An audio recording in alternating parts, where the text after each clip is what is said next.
नमस्कार साथियों, स्वागत है आपका गोल ब्रेकर के यूट्यूब चैनल में। मैं वीके वर्मा आपका स्वागत करता हूं। दोस्तों, इस वीडियो में हम एनटीपीसी का जो एग्ज़ाम शेड्यूल है उसके बारे में हमने कल चर्चा की थी। एक वीडियो मैंने बनाया था जिसमें मिनिस्टीरियल एंड आइसोलेटेड कैटेगरी के बारे में जो शेड्यूल आया था। आपका जो एनटीपीसी का है वो भी कुछ एक दिनों में शेड्यूल आने वाला है। 28 दिसंबर से आपके एग्ज़ाम शुरू होने वाले हैं, तो आपके इससे 10 दिन पहले शेड्यूल आपको मिल जाएगा। 10 नहीं, 15 दिन पहले ही आपको शेड्यूल मिल जाएगा। लगभग 13 या 14 तारीख तक आपको शेड्यूल मिल जाएगा। और जो आपका सिटी इंटीमेशन वगैरह है वो आपको 10 दिन पहले 18 तारीख से देखना शुरू हो जाएगा। जैसे ही आपके इंटीमेशन सिटी देखना शुरू हो जाएगा, आप अपनी सिटी के बारे में देख पाएंगे। जिस जिस कैंडिडेट का एग्ज़ाम जैसे जैसे आता रहेगा उसका 10 दिन पहले एग्ज़ाम से सिटी और इंटीमेशन आता रहेगा। और बाकी के स्टूडेंट जो बचे हुए हैं उनका एग्ज़ाम शेड्यूल जो है वो धीरे धीरे आता रहेगा, क्योंकि एग्ज़ाम जो है वो मार्च 2021 तक चलने वाला है। और 4 दिन पहले आप अपना एग्ज़ाम जो एडमिट कार्ड है उसको डाउनलोड कर पाएंगे, और जो भी आपका पास वगैरह रहेगा जिनको SC ST वाले कैंडिडेट को मिलता रहेगा वो आप देख पाएंगे। तो अब मैं इसका जो सिलेबस है उसके बारे में बात करते हैं, और कुछ एक पॉइंट जो मैंने नोट किए हैं उनके बारे में भी चर्चा करते हैं। जैसे एनटीपीसी का जो एग्ज़ाम पैटर्न है वो किस तरह का रहने वाला है। एग्ज़ाम जो है वो दिसंबर में होगा या नहीं होगा, ये तो फिक्स है कि होगा ही होगा। सीबीटी बेस्ड एग्ज़ाम रहेगा। कई सारे साथियों को पता नहीं होता सीबीटी क्या होता है। कंप्यूटर बेस्ड टेस्ट होता है जिसमें आपको कंप्यूटर दिया जाता है और उस कंप्यूटर के ऊपर आप बैठ करके, चेयर पर बैठ करके और आपका जो एग्ज़ाम है वो करते हैं। OMR शीट नहीं दिया जाता, OMR शीट नहीं होता है इसके अंदर। कंप्यूटर बेस्ड एग्ज़ाम होता है जिसमें टाइम जो होता है वो आपका लेफ़्ट जो राइट कॉर्नर है उसके अंदर आपका टाइम चलता रहता है। ये जिस तरह से यहाँ दिया है इसी तरह से आपका यहाँ पेपर रहता है। इसके अंदर आपका क्वेश्चन आता है, एक स्लाइड में एक ही क्वेश्चन एक बार में आता है। यहाँ आपके पास बटन रहते हैं कई सारे, और यहाँ आपके पास एक पैटर्न रहता है जिसके अंदर आपका क्वेश्चन का दिया रहता है कि आपने पहला कर दिया, दूसरा कर दिया, चौथा नहीं किया, पाँचवां कर दिया, सातवां नहीं किया। इस तरह से सारा दिया रहता है। यहाँ टाइम चलता रहता है। यहाँ एक कॉलम रहता है यहाँ पे, जिसमें आप अपनी लैंग्वेज को हिंदी या इंग्लिश उसके अंदर सेलेक्ट कर सकते हैं, या फिर आपने जो भी लैंग्वेज भरी है। जैसे कोई महाराष्ट्र साइड का है तो उन्होंने मराठी भरी होगी तो वो मराठी और इंग्लिश कर सकते हैं, या कोई हैदराबाद साइड का है तो उन्होंने कोई तेलुगु भरा होगा तो वो तेलुगु और इंग्लिश कर सकते हैं। तो इस तरह से जो उन्होंने लैंग्वेज सेलेक्ट की है वो आप अपनी लैंग्वेज सेलेक्ट कर पाएंगे। तो इस तरह से रहता है, यहाँ पे पूरा आपका रहता है एग्ज़ाम।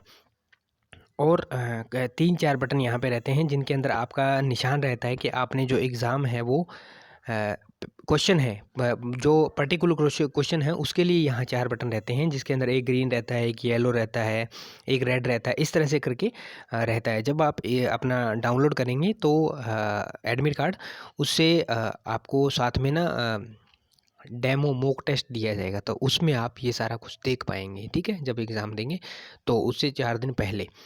अब बात करते हैं आगे वाला क्या क्या जो है वो होने वाला है एग्ज़ाम के अंदर, क्या क्या होगा, किस तरह से जो होंगे सवाल जो किस तरह से रहेंगे, और सिलेबस क्या रहेगा। तो मैं इस एक वीडियो के अंदर आपको कंप्लीट इन्फॉर्मेशन देने वाला हूं, और जो सिलेबस है उसको पूरा दिखा देता हूं। तो चलिए इस वीडियो को शुरू करते हैं। उससे पहले अगर आप चैनल पर नए हैं और चैनल को अभी तक सब्सक्राइब नहीं किया तो चैनल को सब्सक्राइब कर लेना। और इस वीडियो को कंप्लीट देखने के बाद एंड ऑफ दिस वीडियो आपको यहाँ रेलवे जानकारी के नाम से प्लेलिस्ट मिलेगी। यहाँ पे सब्सक्राइब का बटन मिलेगा, और यहाँ पे एक वीडियो मिलेगी जो कि लेटेस्ट में रहेगी। पीछे एक मैंने वीडियो बनाया है उसी से संबंधित रहेगी। और वीडियो कंप्लीट देखने के बाद आप ज़रूर से इस वीडियो को लाइक कर देना अगर आपको अच्छी लगे तो। अगर अच्छी नहीं लगे तो डिसलाइक करना। अगर आपका कोई कमेंट है तो कमेंट सेक्शन में कमेंट करके आप मुझे कोई अपना क्वेश्चन जो है वो राइज़ कर सकते हैं, या अगर कोई सुझाव देना चाहें तो आप कमेंट सेक्शन में कमेंट करके दे सकते हैं। वीडियो अच्छी लगे तो अपने दोस्तों के साथ शेयर करना, अगर काम की ज़रूर चीज़ इसमें आपको मिले तो। सो दोस्तों, आप सभी जानते हैं कि वैकेंसी जो है वो 2019 में आई थी। तो यहाँ पे रेलवे एनटीपीसी वेरियस पोस्ट के जो सिलेबस है वो दिया गया है, किस तरह से आपका एग्ज़ाम शेड्यूल जो है वो रहने वाला है। तो फर्स्ट स्टेज जो आपका कंप्यूटर बेस्ड है ये आपका फर्स्ट स्टेज रहने वाला है। ये common for all notify post of this CN01/2019 सभी के लिए कॉमन रहने वाला है। जितने भी कैंडिडेट हैं उनके लिए कॉमन रहने वाला है। आप सभी का कॉमन एग्ज़ाम होगा, उसी में से कुछ एक कैंडिडेट को उठाया जाएगा। रेलवे क्या करती है, परसेंटेज रेशियो रखती है। 15 से 20% जो कैंडिडेट हैं, 15 से 20 गुना, सॉरी परसेंटेज नहीं, 15 से 20 गुना कैंडिडेट को निकालेगी। मान लीजिए आपकी वैकेंसी जो है वो 37,000 के समथिंग है ना, तो मल्टीप्लाई 15 या 20 कर देना, तो उतने कैंडिडेट को ये एक बार में निकालेंगे। उसके बाद नेक्स्ट एग्ज़ाम के अंदर 8 गुना लगभग कैंडिडेट रखेंगे। फिर जो आपका जो जो होने वाला है जिसे हम साइको बोलते हैं उसके अंदर 2.5 गुना कैंडिडेट रखेंगे, और एंड ऑफ द जो डीवी या आपका रहेगा तो उसके अंदर ये 1.5 गुना कैंडिडेट रखेंगे। तो इस तरह से इसका रेशो होता है। आप एग्ज़ाम होने दें, कंप्लीट इन्फॉर्मेशन मैं दूंगा। ALP टेक्नीशियन के लिए मैंने बहुत सारी वीडियो बनाई है और बहुत सारे साथियों ने देखे हैं, ज्वाइनिंग लेटर से रिलेटेड वीडियो बनाई है, तो आपको कंप्लीट इन्फॉर्मेशन मैं देता रहूँगा NTPC से रिलेटेड, और आपके क्वेश्चन का भी मैं जवाब देने की भरपूर कोशिश करूँगा। आप कमेंट जरूर करना। एग्ज़ाम ड्यूरेशन इन मिनट्स के अंदर 90 मिनट का एग्ज़ाम होने वाला है। जनरल अवेयरनेस 40 नंबर की रहेगी। हर एक क्वेश्चन जो है वो 1 नंबर का रहने वाला है, ठीक है। मैथमेटिक्स 30 नंबर की रहेगी। General intelligence and reasoning 30 number की रहेगी। टोटल जो आपके नंबर हो गए 100 हो गए। General awareness, mathematics, general intelligence and reasoning. The examination duration 120 minute जो PWD कैंडिडेट हैं उनके लिए रहने वाला है। 3 विल बी नेगेटिव मार्किंग, 1/3 आपकी जो है वो नेगेटिव मार्किंग जो है वो रहने वाली है। उसके बाद यहाँ पे जो छोटी छोटी चीज़ें जो है वो सारी आपको बताई गई है। इतना कोई वो इम्पोर्टेंस नहीं है, क्योंकि वो सेकंड CVT के लिए बताया गया है, तो सेकंड CVT का भी आपको ज़रूर से आगे मैं इन्फॉर्मेशन देता रहूँगा। अब बात करते हैं मैथमेटिक्स की। मैथ के अंदर आपका क्या क्या रहने वाला है। नंबर सिस्टम रहेगा, डेसिमल रहेगा। नंबर सिस्टम जिसको संख्या पद्धति बोलते हैं, डेसिमल दशमलव और ये फ्रैक्शन होता है, भिन्न होता है। LCM SCF को तो आप LCM SCM जिससे लघुत्तम समावर्तक और महत्तम समावर्तक हम कहते हैं। रेशियो एंड प्रोपोर्शन रहने वाला है, जिसे हम अनुपात समानुपात कहते हैं। परसेंटेज प्रतिशत रहने वाला है। मेंसुरेशन है। टाइम एंड वर्क है। टाइम एंड डिस्टेंस है। ये लगभग आपके सेम से क्वेश्चन इसके अंदर आते हैं। और एक जो आपका आगे है सिंपल एंड कंपाउंड इंटरेस्ट है, जिसे हम साधारण और कौन सा ब्याज होता है वो वाला ब्याज बोलते हैं। उसके बाद प्रॉफिट एंड लॉस है, जिसे लाभ और हानि बोलते हैं। और एलिमेंट्री अलजेब्रा है। ज्योमेट्री है, जिसे उसके बाद ट्रिग्नोमेट्री है, जिसे त्रिकोणमिति बोलते हैं। एलिमेंट्री स्टैटिक्स है। तो इस तरह के जो 17 से 18 आपके टॉपिक जो है मैथ के अंदर फिक्स रहते हैं रेलवे के अंदर, और इसी में से एग्ज़ाम आपका रहने वाला है। 3 से 4 दिन बाद मैं आपके लिए एक वीडियो बनाने वाला हूं। उसके अंदर मैं आपको बताऊंगा कि किस टॉपिक के अंदर से कितने आपके क्वेश्चन जो है वो रहने वाले हैं मैथ के अंदर, और फिर आपको बताऊंगा जनरल इंटेलिजेंस और रीजनिंग के अंदर कितने रहने वाले हैं किस टॉपिक से, और फिर आपको जो GK GS है उसके अंदर से बताऊंगा। अब बात करते हैं जो हमारी रीजनिंग है उसका सिलेबस क्या रहेगा। रीजनिंग में भी 17 से 18 टॉपिक रहते हैं, जो एनालॉजी है और completion of number and alphabetic series है, जिसको हम पूरा करते हैं, जैसे 1 फिर 3 फिर 5 फिर 7, आगे ऐसे डॉट डेट दिया, आगे क्या आएगा, तो इस तरह से ये वाले कोडिंग एंड डिकोडिंग वाले क्वेश्चन है। मैथमेटिकल ऑपरेशन है, जिसके अंदर आपको दिया जाता है ये प्लस को माइनस लिख दिया जाता है, भाग को गुणा लिख दिया जाता है, ये वाले। सिमिलरिटी एंड डिफरेंसेस, जिसके अंदर आपको कुछ एक फिगर्स दे दी जाती है, उसके अंदर आपको बताया जाता है कि कौन सी सिमिलर है कौन सी नहीं है, आपको बताना रहेगा, या क्वेश्चन के में फिगर दे दी जाएगी और आंसर के अंदर 3-4 फिगर दे दी जाएगी, उससे सिमिलर आपको ढूंढनी रहेगी। तो इस तरह से होता है। रिलेशनशिप होता है, जिससे रक्त संबंध वाले क्वेश्चन जो है वो मैथ में भी आ जाते हैं, और जो रीजनिंग है उसके अंदर भी आते हैं। ज़्यादातर रीजनिंग में काउंट किए जाते हैं। और आगे है आपका एनालिटिकल जो रीजनिंग है, सिलोजिज्म है, जंबलिंग है, वेन डायग्राम है, पजल है, डाटा सफिशिएंसी है, स्टेटमेंट और कंक्लूजन है, जिसमें कुछ एक स्टेटमेंट दिए जाते हैं, स्टेटमेंट कोर्स ऑफ एक्शन है, डिसीजन मेकिंग है, मैप्स हैं। मैप से मतलब है कि जैसे इधर गया 4 किलोमीटर 5 किलोमीटर इधर गया, उस वाले होंगे। और इंटरप्रिटेशन ऑफ ग्राफ्स एटसेट्रा।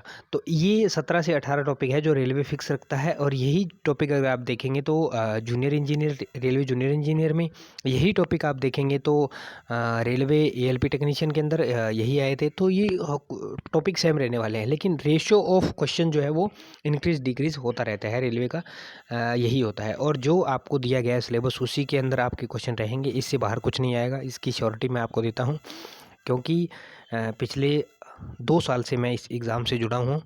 अब मैं आपको दिखाता हूँ जो स्टैटिक GK या करंट अफेयर जिसको ये बोल रहे हैं, ये आपका जनरल अवेयरनेस है, उसमें दिखाते हैं कि क्या क्या क्वेश्चन जो है वो रहने वाले किस तरह का। Current event of national and international importance, जो भी इंटरनेशनल और नेशनल, राष्ट्रीय और अंतर्राष्ट्रीय इंपॉर्टेंस रही है, महत्वपूर्णता रही है उसको। गेम्स एंड स्पोर्ट्स, जो भी गेम्स रहे हैं, जैसे क्रिकेट है, टेनिस है, और जैसे अभी IPL हुआ था, इस तरह के सारे आपको मेमोराइज़ करने पड़ेंगे, याद करने रखेंगे। उसके बाद आर्ट एंड कल्चर है ऑफ इंडिया, जो हमारा कला और संस्कृति है उसकी। इंडियन लिटरेचर जो है उसके बारे में आएंगे। Monuments and place of India, जो भी हमारे महत्वपूर्ण प्लेस है, जैसे स्टेचू ऑफ यूनिटी है और कई सारी और जगह हैं। General science and life science up to 10th of CBSE, जो 10th क्लास की सीबीएसई है उसके लिए जनरल साइंस, जो सामान्य जीवन के अंदर जो हमारे विज्ञान का महत्व है उससे क्वेश्चन रहने वाले हैं। जैसे विटामिन ई का हमारे शरीर में क्या काम है, रक्त का थक्का बनाने के लिए विटामिन के, और तोंदी रोग के लिए विटामिन ए। तो इस तरह से क्वेश्चन आपका रहने वाला है। उसके बाद है history of India and freedom struggle, Bharat का जो भी इतिहास रहा है और जो हमने स्वतंत्रता के लिए जो लड़ाई लड़ी है उससे रिलेटेड। उसके बाद ये है आपका physical, social and economic geography of India and world, ये रहने वाला है। उसके बाद इंडियन पॉलिटी है, भारतीय जो संविधान है, and governance, constitution and political system, जो संविधान से क्वेश्चन आने वाले हैं। General scientific and technological developments including space and nuclear program in India, जो भी स्पेस के अंदर हमने जैसे कौन सा सैटेलाइट छोड़ा है, चंद्रयान के बारे में, और हमारे जो मंगलयान का मिशन है उस तरह से रिलेटेड, या फ्यूचर में कौन सा आने वाला है, तो ये आपको याद रखना रहेगा। यूएन जो यूनाइटेड नेशन है and other important world organisation, जैसे WHO है, WHO कोरोना के चलते काफ़ी चर्चा में रहा। जो यूनिसेफ है जिसमें चाइल्ड के रिलेटेड जो लॉज बने हुए हैं, तो इस तरह के जो हैं उनके बारे में आपको पूछा जा सकता है। Environmental issue concerning India and world at large, जो भी इन्वायरमेंट के पर्यावरण से संबंधित हैं। Basic of computer and computer application से संबंधित बहुत कम क्वेश्चन आते हैं। कॉमन एब्रिविएशन, ये भी कुछ एक जो होता है, जैसे नीति आयोग है उसकी फुल फॉर्म क्या है, एब्रिविएशन ये जो फुल फॉर्म से रिलेटेड है, जैसे नीति आयोग है तो national institution for transforming India है, या फिर कई और चीज़ें हैं जैसे DRDO है या फिर इसरो है, इनकी फुल फॉर्म क्या है, तो इस तरह से आता है। Transport system of India, Indian economy, famous personality of India, जो भी फेमस पर्सनैलिटी है, जैसे अभी MDH वाले दादाजी चले गए, महाशय धर्मपाल जी, तो इस तरह से फेमस पर्सनैलिटी का नाम आता है। और जैसे सुषमा स्वराज जी, अरुण जेटली जी पीछे रहे थे, तो इस तरह से। एंड वर्ल्ड के जो भी फेमस पर्सनैलिटी है, जैसे बराक ओबामा है, जो बाइडन है, जो अमेरिका के अभी प्रधानमंत्री बने हैं, प्राइम मिनिस्टर बने हैं। उसके बाद flagship governance program flora and fauna of India, जो भी फ्लोरा फ्योना आते हैं जिससे मौसम के अंदर बदलाव आता है, या फिर बारिश वगैरह, भूकंप वगैरह, उनसे related. Important government and public sector organisation of India, जो भी हमारी महारत्ना कंपनीज वगैरह हैं। तो दोस्तों मैं आपके लिए जिस टॉपिक से जितने क्वेश्चन रहने वाले हैं उसके लिए वीडियो आपको ज़रूर से प्रोवाइड कर दूंगा। अब यहाँ पे आपको जो क्राइटेरिया है वो दिया गया है कि किस तरह से है। Minimum percentage of mark eligible for various category, UR को 40% मिनिमम लेने हैं, अदरवाइज आपका सिलेक्शन नहीं होगा। EWS को 40% मिनिमम लेने हैं। OBC नॉन क्रीमी लेयर, जिसको NCL बोलते हैं, उसके लिए 30%, SC को 30%, ST को 25%। These percentage of mark is eligible में be relax by 2% for PWD candidate. PWD candidate को और रिलैक्सेस मिल सकता है 2% का। Candidate in case shortage of PWD candidate against vacancy reversed for them, अगर शॉर्टेज बढ़ती है तो ही ऐसा किया जाएगा। ये आपका सेकंड CBT का है, तो इसमें अभी आपको पढ़ना इतना मैं ज़रूरी नहीं मानता, इसकी बारे में चर्चा हम आगे करेंगे। लगभग सेम है, बस आपका जो क्वेश्चन का रेशो है वही चेंज होने वाला है।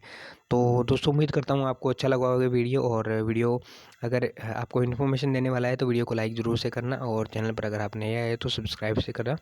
मिलते हैं नेक्स्ट वीडियो में नेक्स्ट अपडेट के साथ, तब तक ले जय हिंद, जय भारत, वंदे मातरम साथियों।